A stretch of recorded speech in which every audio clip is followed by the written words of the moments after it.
Okay. Dottie, are you ready? I can't see if she puts up a thumbs up or something, Hold on. because that's usually how she tells us. But, yep. Yeah, there we go. Okay. My cell phone says it's 7 PM, so we'll call this meeting to order September 21st. Let's see, so the record will show that all 6 of us are here.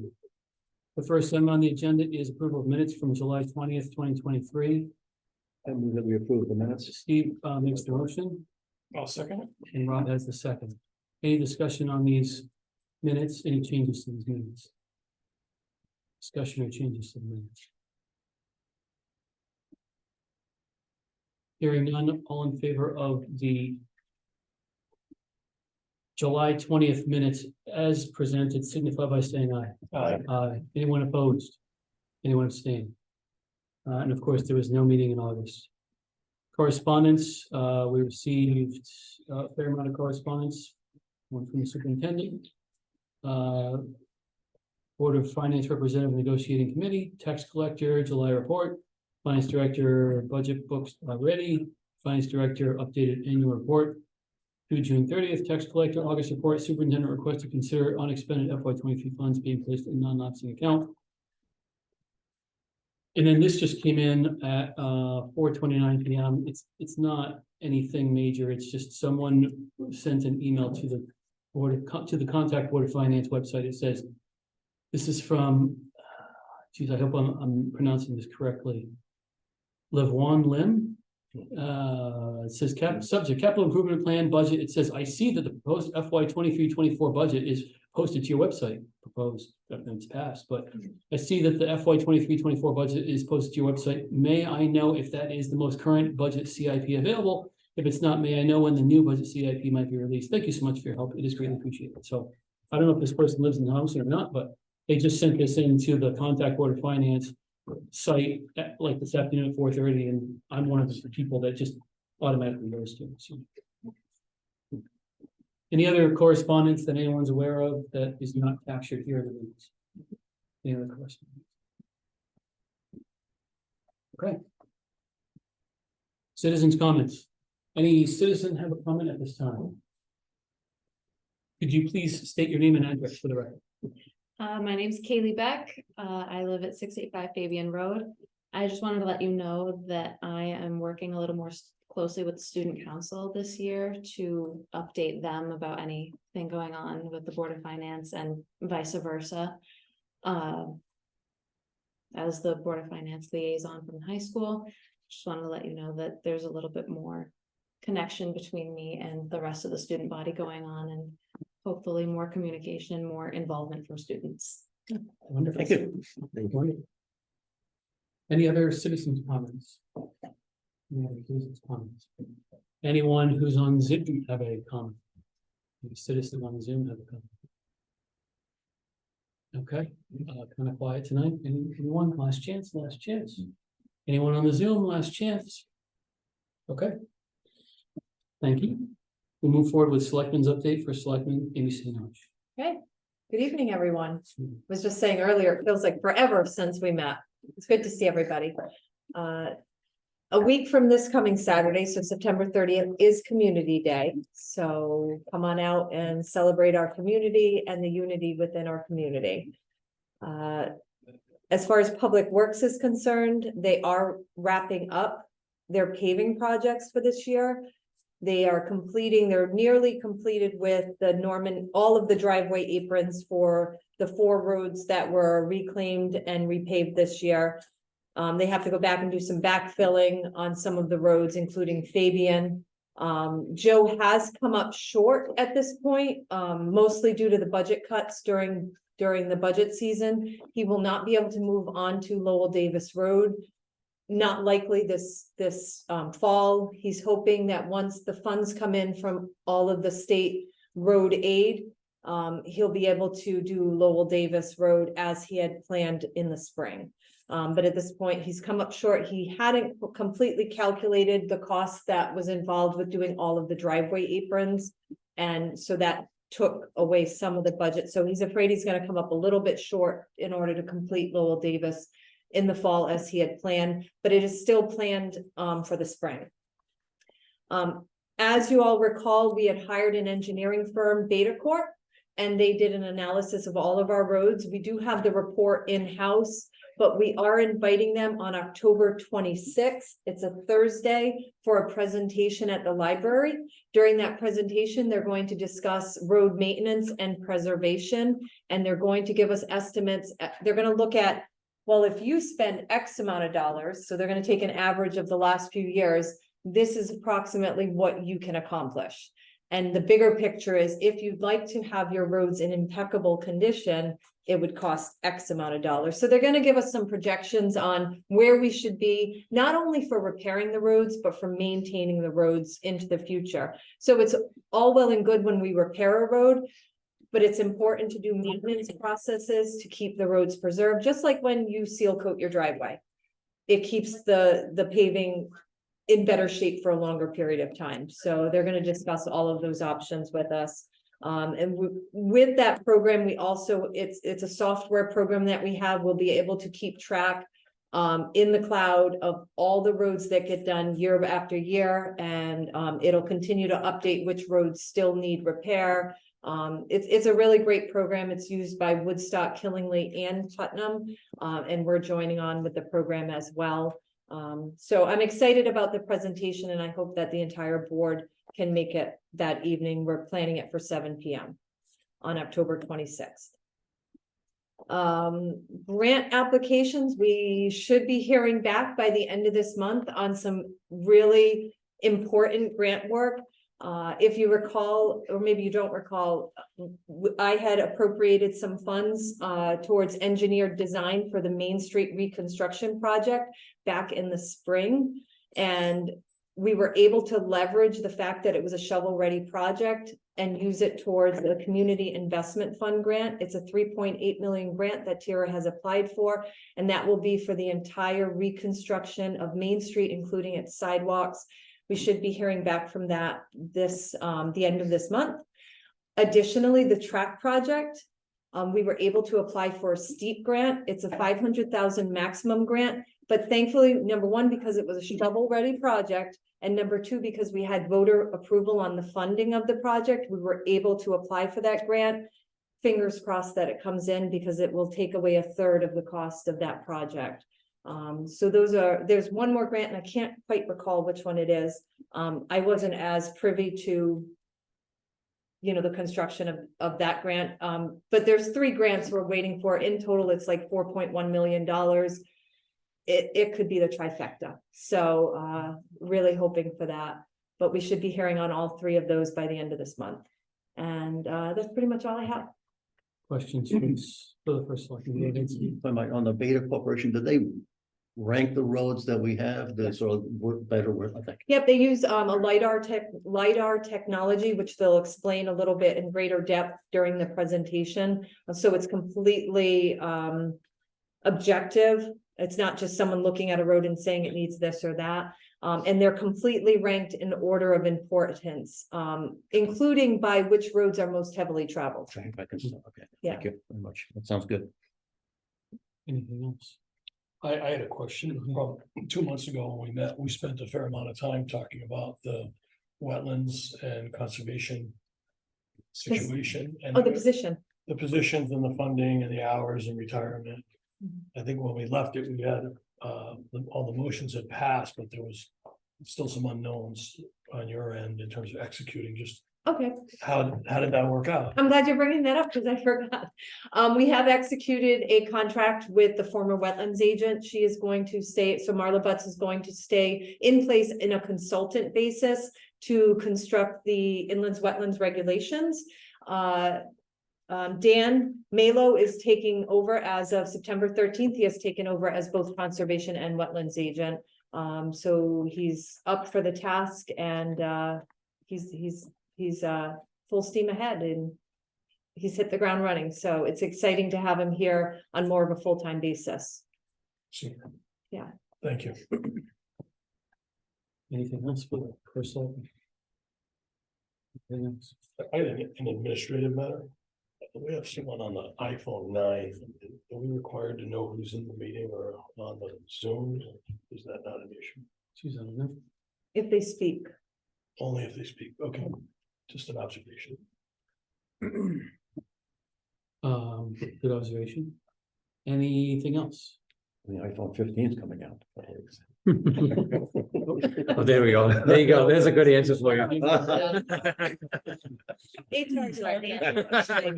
She'll be talking to you about that. Anything else for the first line? Okay, thank you. Thank you. We'll move on to school district update, superintendent of schools, Melinda Smith. Welcome, Melinda. Well, hello, everyone. We are off to a good start at Thompson Public Schools. We had a really smooth opening this year. I have to say thanks to our teachers, our paras, our custodians, maintenance, ground security, secretaries, cafeteria workers, directors, and administrators for a really nice opening of school. Thank you, Chairman Herbert, who came in, did a welcome to the faculty and staff on orientation. And so it was a wonderful opening, and we're happy to have our students back. We were only a few days in, and then we had that horrible heat wave. So that kind of put a little bit of a damper. We did have to close 2 afternoons. But we did survive the beginning of the week. So, and thanks to our teachers and our students who actually suffered along through all of that. Our enrollment numbers, I'm not going to give you those numbers till next month because they're not stabilized yet. We usually give them after the October 1 report. We still have students coming and going. Everyone should have received an invite to our ribbon cutting ceremony on 10/10 at 10. For our culinary arts program, and also the other featured pathways, students will be there. We've invited a lot of folks to come to see the opening of our new pathway. We're pretty proud of that.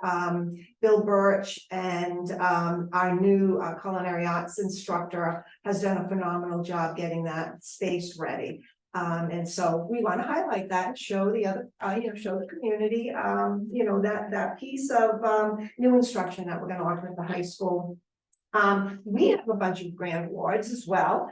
And so this summer, I applied for a few grants. We received $319,000 for a mental health service grant for over 3 years that will provide a behavior coordinator at the high school and some counseling at Mary R. Fisher. We received the Right to Read grant in the amount of $19,500 to provide curriculum resources because the state has a state mandated reading program. There's 5 of them and you must pick one of them. Luckily for us, we had one of them, but we had the outdated version. So we had to use a bunch of grant funding to upgrade us to the 2020 version, which is their approved version of the Wonders program. We received a dual enrollment grant. As you know, we have a lot of courses at the high school that have high school credit bearing and also college credits for free for our students. And this is an expansion of that. We're working on a medical pathway with and a pathway for culinary courses at the community college in Manchester. You know how all the community colleges have now regionalized, and so each of them are taking an expertise like QVCC still has their manufacturing. Lisa Duran just found out, and even the board doesn't know this yet, we just found this out. She received a $50,000 grant. We had a major emergency last year with our walk-in cooler. The cooler that's in the kitchen at the middle school is from 1950. That old girl kept working, but unfortunately it did die on us. So we received the $50,000. However, we have to wait for installation until the FY25 budget because it's about $30,000 to install it because we have to blow a hole in the wall and pour a concrete pad. So we're going to bump that up. I think the money has to be expended by September of 2024. So we're in a good place to wait until the following budget. There are some pending grants that we've applied for. One that we're really hoping we get is a high dosage tutoring grant in the amount of $300,000 to provide on-site tutoring in mathematics for students in grades 6 through 9. As everybody knows, COVID had a significant impact on learning overall. but more importantly, a very devastating impact on mathematics. And so if we get that grant, an agency provides tutors that come to the school and they will work with students 3 days a week. 30 minutes at a minimum, and we have about 180 students that would qualify for that service. So we're keeping our fingers crossed for that, because that could give us a nice boost in our mathematics scores. Bill Birch has applied for a security grant in the amount of $400,000. You know that that's associated with one of the projects that was passed last year. Similar to what Amy just talked about, you know, if we get that grant, then it'll offset the burden on the taxpayers. So we're keeping our fingers crossed about that. We're also, the HVAC grant was released last week, so we will be submitting that by December 31st. We also are working on a grant to support social emotional learning, and that $33,000 that we can apply for has to be a committee. And so we have a committee of students, teachers, and you know, administrators and paraprofessionals all together working on how we'll use that money in the district.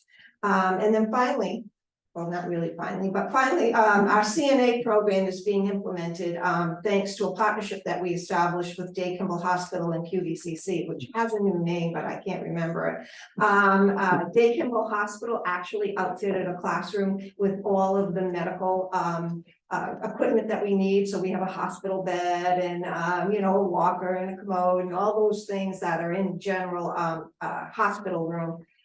And they are also offering our students on-site clinical experience, because the CNAs have to go through 30 hours of clinical in January. They'll be doing it at Naturalitis, but they'll also be doing it at Day Kimball Hospital, which gives them a really nice experience. So very excited. 14 students are in that program. Initially, we were going to use our curriculum dollars to pay for the fee associated with that. However, Michael Joyce put in a grant to Eastern Connecticut Workforce Investment Board, and we found out yesterday that they're going to pick up the tab. So we are very happy about that. And then finally, we are negotiating 4 contracts. Currently, the Board of Ed is working on the teachers' contract, which is our largest, and then the para cafeteria workers and nurses.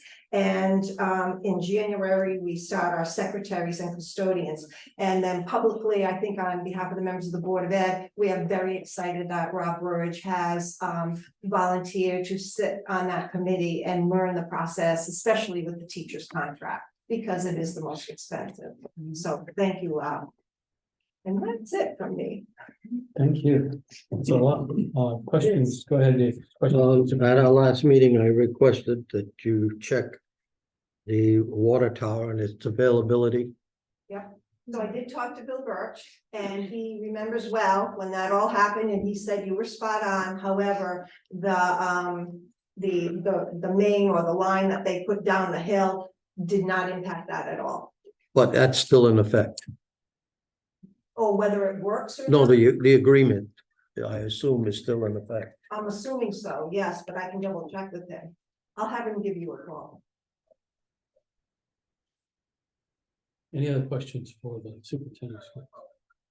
I had one question on the culinary arts program. That maybe just haven't been in iTunes all that much lately, but is that pretty common in schools, or is that something that's so unique that we may potentially have students from other districts come in? We're working on that, Rob. Because there's always a method.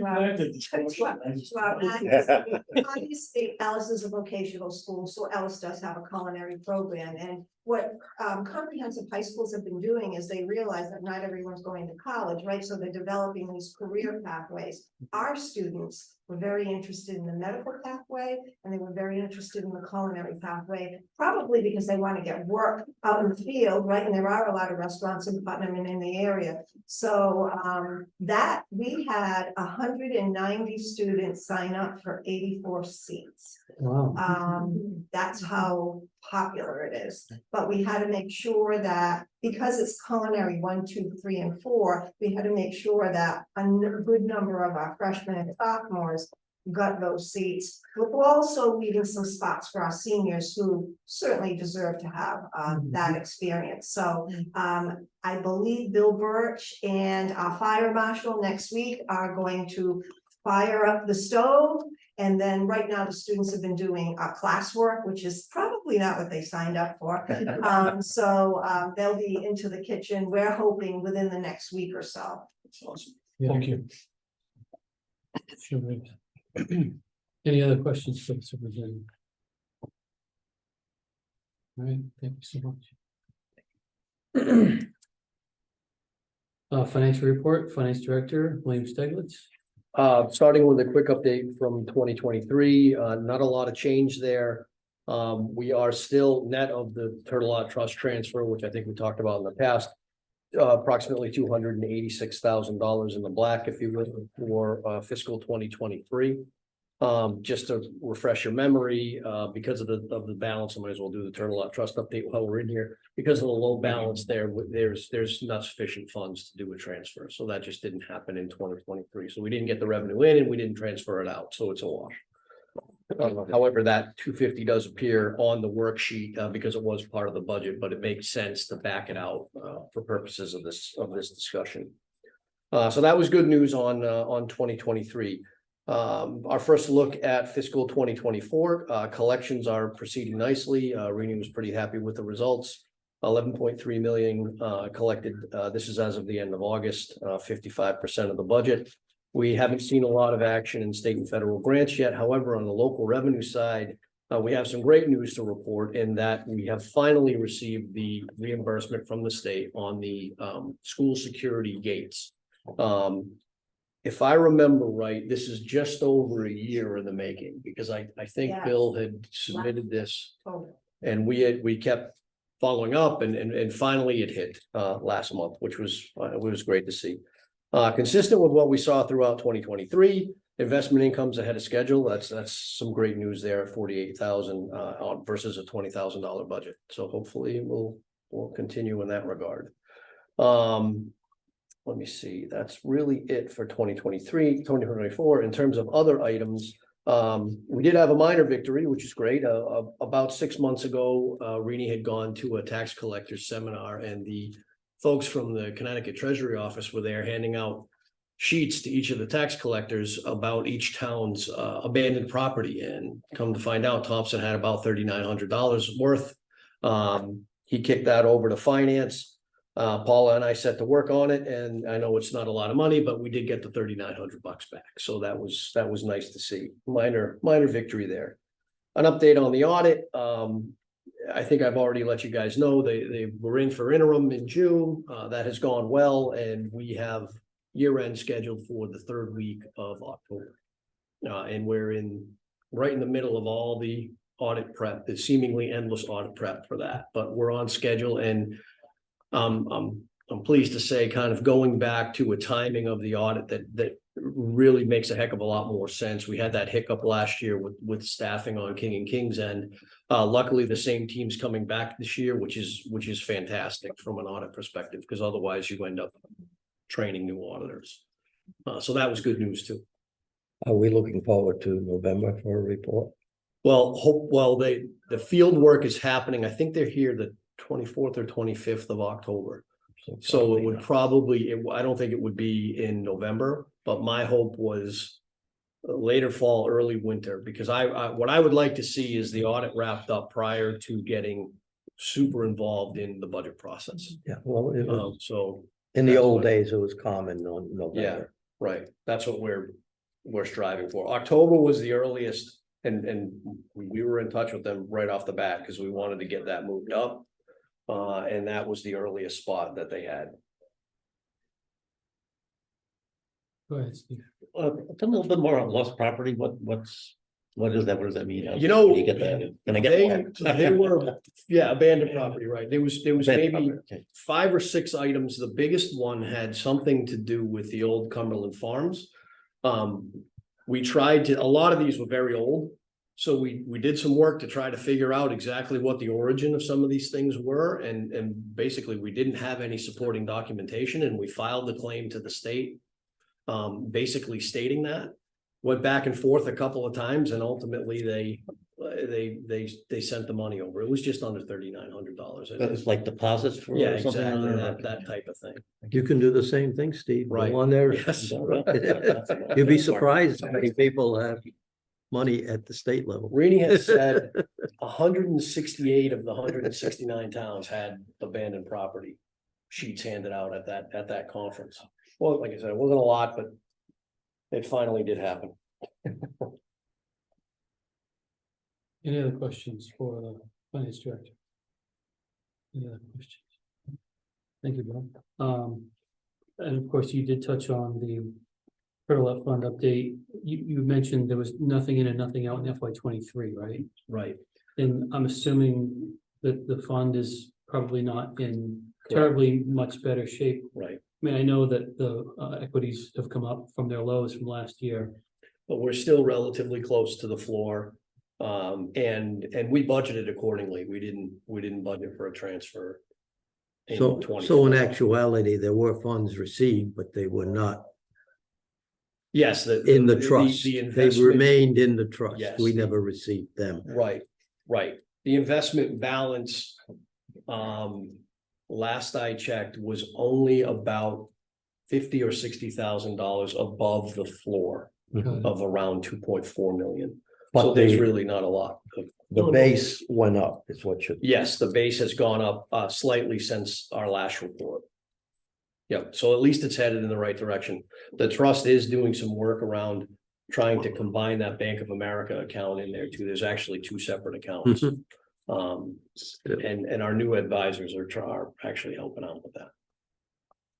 When you say the funds were released, No, they were not released. They were within the trust. What I'm asking, Bill, is what basically did the trust increase by? understood, The town didn't receive any funds, right, no, nor expended. but the trust did. Just not a lot. Right. Still, I mean, the drop. At one point, we were at almost $2.8 million in that fund, and this was maybe 2 years ago. I think we had a $350,000 market that brought us right to the floor, and it's starting to crawl back up. It's not going up as fast as it went down as usual. How long has 2.4 been the floor? I believe A long time? since Mm. the effort that Joe Lindley spearheaded to again protect the trust. Sure. Which goes back it's probably It longer than goes, that, probably about 10 we years had a ago. base way back when it was established. Yeah. I don't remember what it was, but 2009. there was a trigger base way Yeah. back. So obviously not adjusted for inflation. No. That was my question. Well, that's, And that's but, too bad. well, we're on that point, and I'm on that committee. That's one of the changes with our financial advisor now is Great. to grow that. To grow that base over time. So as it comes back and we draw on it, we had some great years. We did all the windows, we were pulling out Gonna raise the floor. hundreds of thousands of dollars. The idea would be to continue to grow that base. So if it earns $1, let's spend 80 cents or 90 cents. And we haven't necessarily raised the floor, but the idea is to make it grow. So in 10 or 20 years or 40 years, 2 million, it's not gonna be as meaningful, but if it's Right. 4 million or 8 million or growing over time. Right, if 4 million is the That's floor, kind of the long 25 term years view. from now, then that's progress, that's keeping up. with the- Compounding. That's right. Anything else? All right, so that, I mean, that pretty much covers us on Turtle Fund update, yes? Okay. Thank you. So move on to new business, Board of Education request to move unexpended FY 23 funds to non-lapsing account. I know this is something that you requested of us, so you're certainly welcome to pick this off. Okay, and I'm gonna need some help from Bill. However, if you recall, about 2 years ago now, we had money in the non-lapsing account. It was probably around 100,000, a little bit better. And then we had those 2 boilers break down at the high school that were on the roof. and we needed to replace them. There is a balance in that account of around About 47,000. $47,000 that's there for an emergency, or we go over in special education. That's why that fund was established. Bill actually, did a real heavy lift putting our EFS report in by September 1st. And, currently, the school department's budget will close in the black. We don't know exactly what that number will be after the audit is done, because it always changes from that number. But we know it'll be less than 50,000. But even if it's 1,000, we're just hoping to put whatever's left over back into that non-lapsing account, because Bill Birch wanted me to remind everyone that the boilers at the elementary school were replaced at the same time in the same make and models, and he's worried that one of those are going to fail. So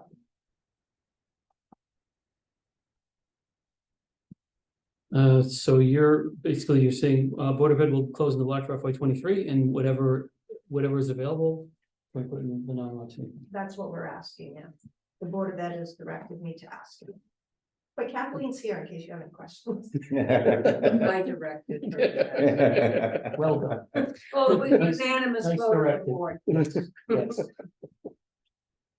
To clarify, Aaron, I think I heard not to exceed 50,000. Whatever's left. Whatever's left, we're pretty confident it's gonna be less than 50,000.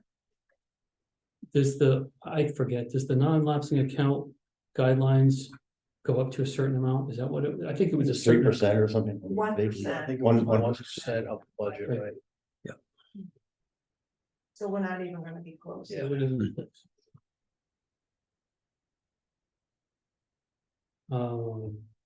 So what kind of motion do we need here? If I can just get some guidance. Can we do a motion that says put up to 50,000 into a non-lapsing account or something like that? Would that make sense? And then we don't worry about it in the future, forgetting about it. You're basically reminding us of what we should do. I would personally rather wait until the audit report comes in, so we know exactly that we are in the black. What kind of timeline do you need? You could ask the boiler, because I don't know. It's whatever the emergency is. All our request is from the Board of Ed is that whatever's left over, can we shift into that account? And trying to tell you sooner than later that we know that we think we ended our department budget in the black. And then the auditors do their work, Right. and then that number changes. Well, I appreciate that, and I don't disagree with the transfer. I just want to know the audited number. True. Obviously, you can't speak on behalf of the auditor, but if you were to give it your best guesstimation, based on the speed at which they're operating, do you see this as being an October kind of answer or a I November would kind of think it's answer? probably hopefully early to mid-December, if I had to guess. Okay, so we wouldn't, even if we were to take action on this, It wouldn't no happen. one we'd just be standing around waiting to get the answer for a couple of months Right. anyways. Yeah, no transfer would be done until we had the final number anyway. I hope that number sticks, but it's very early in the process. So can we keep it on our agenda as old business for a following meeting? That could suggestion. theoretically be the course of Mhm. action for now. That's my suggestion. Does that have any impact on you? If we have an emergency, we're gonna have to deal with an emergency with a special meeting, whatever we have to deal They're with. not gonna see it until December anyway. Yes. Right. If there's an emergency, there's an emergency. Well, that's, We're gonna have to, You deal with it. we're gonna have to deal with it. But I'm thinking, if there was an emergency tomorrow, the funds to be drawn upon wouldn't be the FY 23 leftover funds, because we don't even know how much is there. So even if we were to say yes now, if something happened between now and December, it still wouldn't be those funds. No. It'd be something else. It Correct. would be It would have to be. contingency or whatever. mhm. I guess the good news is we think we ended in the black. Great. The good news is that we're actually Yes. having this conversation. Right, yeah. Actually, you bring up a good point. If there was an emergency and we pulled the funds somewhere else, we might want to use this to replenish it. That's We correct. already voted for it to go there, and it's earmarked. Correct. So really, if it's not hurting your needs, I'm with Dave, and just wait till we know the exact number. Okay, Yeah, no biggie one way or the other. So just okay. have Dottie note it, maybe? Yeah, sure, she's got the recording and everything, so, we'll just put this under old business for the next 2 or 3 Board of Finance meetings, and then take action at the appropriate time. Dottie gave a thumbs up. Thanks, Dottie. No, Bill, you'll probably know beforehand, probably, you might have a good idea in Yeah. November, for example. A preliminary report and so I just forth. want that number on the right side of zero. That's what I'm concerned about. Correct. Anything else on this Board of Ed request to move on expended FY 23 funds? If not, then we'll move on to Board of Finance member comments. Any member of the Board of Finance have a comment at this time? The kind of just a thought, actually. You mentioned in your report that you dispersed the funds to the fire departments, the full amount for the year, and I sent you an email about it.